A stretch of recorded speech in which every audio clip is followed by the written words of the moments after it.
What's up, y'all? I'm Synco, and welcome to my On the Radar beat breakdown for Nocap, Keep Me Waiting, produced by me and Straight Cash. Don't keep me waiting. Don't keep me waiting. Don't keep me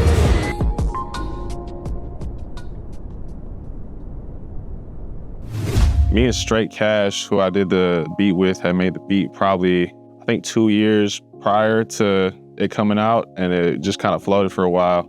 I didn't really have nobody in mind when I made it, but I had ended up meeting Cap through some mutual homies that we have, and then I just sent it to him, and I didn't even know he used it for probably like a year, and that was really just, you know, how it came about, nothing crazy. I'm from the Bay, I'm from right here, so, you know, just all that growing up and, you know, everything we have out here definitely kind of made me who I am and made me want to do music and pursue a certain type of sound. Definitely, I mean, I've definitely, of course, you know, seen a lot of extra shit past that. So I'm trying to expand my shit too. But, you know, at the end of the day, it's been really influential.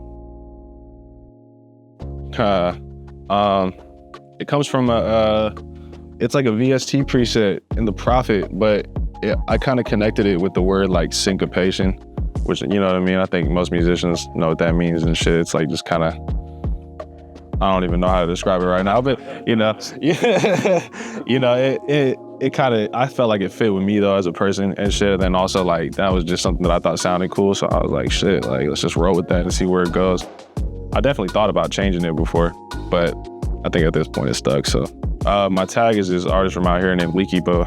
He just said it in an IG live one time, and I was like, oh yeah, it'd be cool to tag him and grab that. But I think I'm gonna try and get a new tag soon. I'm just waiting for the right thing to come up, like on a song or whatever. I haven't really had a chance to do it yet. So until then, I'll just be rolling with no tag a lot of the time. Of course, like all the, you know, the goated like classic producers like Timberland, Pharrell, and then the more modern shit, you know, Metro Boomin, Southside, DJ Mustard. And even on some pop stuff, like I'm really, you know, getting more into the pop stuff. So I've been reading up on like Jack Antonoff, you know, Michael Pollack, like all these guys, Stargate, you know, the guys that did the real big pop hits of the past like 10 years and shit. So yeah, I'm definitely like just trying to be expansive and, you know, really do my research and be well informed on all types of music, you know what I mean? Upcoming, definitely my boy Vitals, my boy Peeb, and my boy Yakri. We're all signed under the same management. My boy Mike, shout out to Mike. So they're all going crazy in their own respective lanes. Vitals is super pop oriented, and then Yakri and Peeb are more on the hip hop shit. But as far as like upcoming, they're all doing their thing. They're going crazy. We've had some big records in the past year. For like, as far as like VSTs for like sounds and shit, definitely Serum and Omnisphere and all like the little expansions that come with them and shit. You gotta be really good at, you know, designing sounds and finding good preset packs or whatever the case might be to use those to their fullest potential.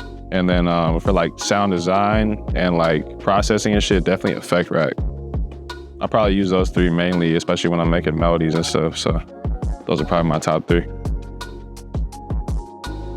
Probably, I mean, obviously Cap is definitely a really good artist that I fuck with working with a lot just because I think he's like, you know, I think he's open to doing like different shit. You know, I really fuck with any artist that's open to doing different shit.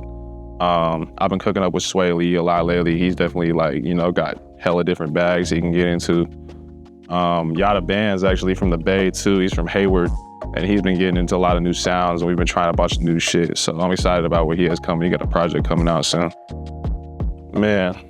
Weeknd, Kendrick, Brent Faiyaz, Drake, you know, all the obvious ones. I think on a less obvious note, probably I really want to get some work in with Ryler Rodriguez. I want to get some work in with Huncho.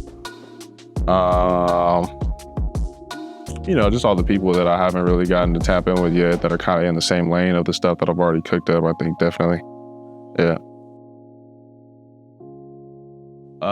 Man, I was in the studio with this one artist. He was just drunk as fuck, like drinking hella beers, hella liquor, hella shit. And then like he's walking down the steps. There's like a little step in the studio and he like walks off the step and damn near like collapsed, like just like ate shit, face hitting the floor almost type shit. And I was just like, it's time for me to go, bro. But shout out to him though. I mean, he's a good artist and all that. It was just not it wasn't the night, I guess.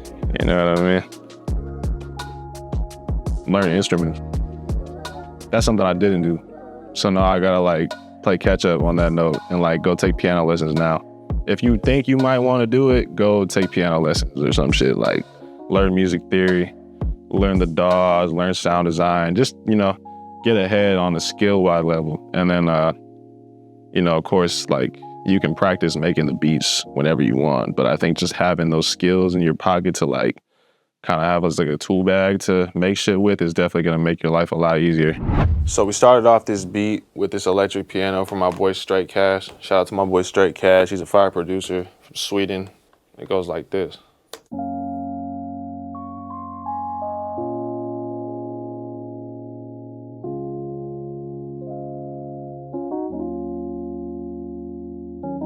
So we had that. We also have this bass that comes in on the drop. And we started off by adding this snare right here. This is the Kanye West Good Morning snare. It's a pretty, you know, famous sound. I think everybody that produces pretty much knows it. What we did on this is on the first snare, on the go around in the pattern, we shortened it a little bit just to give it a little difference in like, you know, the way it hits so it doesn't feel so repetitive. After that, we added this percussion loop. And the percussion loop has a little transient processor on it just to make it a little tighter so it's not taking up too much space. And after that, we just started going in, adding drums and percussion. There's some open hats right here that we added, off snares.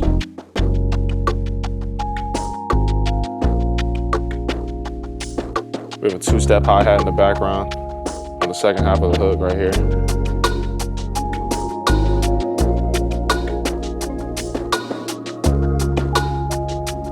The final thing we added was just a kick.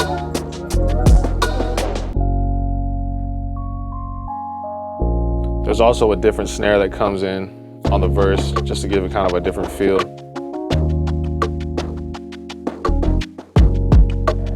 And that's pretty much the gist of the whole beat. The only thing that we did at the end that's actually not in these stems because we had to bounce it ahead of time for this was that on the last half of the song, there's a low pass filter on the entire master. It was just kind of like, you know, to give it that like Drake feel, that underwater feel, so that it's a little bit more moody and a little bit more space for the artist to just really do some vocals. But other than that, the arrangement's really simple. It's just hook, verse, and yeah, that's Keep Me Waiting.